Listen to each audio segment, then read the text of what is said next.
जय श्री कृष्ण। यो मां पश्यति सर्वत्र सर्वं च मयि पश्यति तस्याहं न प्रणश्यामि स च मे न प्रणश्यति।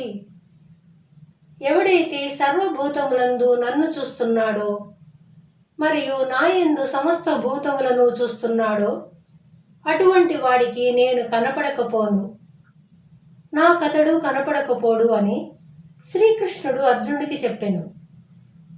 శ్రీకృష్ణ భగవానుడు సర్వజీవుల యొక్క ఆత్మరూపుడు కాబట్టి ముందు శ్లోకంలో చెప్పినట్లు యోగయుక్తుడు సర్వాత్మ దర్శనము కలవాడు సర్వజీవుల యందు శ్రీకృష్ణుని యందు సర్వజీవులను చూడవలెను.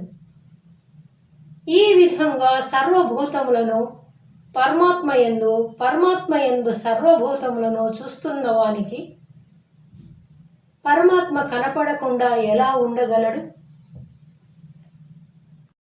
ఇక్కడ కనిపించడం అంటే ఎవరైతే భగవంతుని యందు సమస్త ప్రాణికోట్లను చూస్తున్నారో అటువంటి వారిపై భగవంతుని పూర్ణానుగ్రహము ఉండునని స్పష్టమవుతుంది.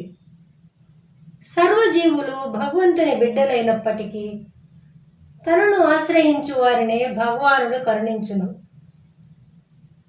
భగవంతుని దృష్టిని వారే ఎక్కువగా ఆకర్షించెదరు.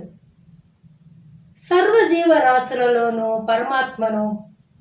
పరమాత్మ యందు సర్వజీవరాశులను చూడటం, ఇటువంటి అనుభవం సంపాదించుకున్న వారిపై భగవత్కృప వర్షించును. జై శ్రీకృష్ణ.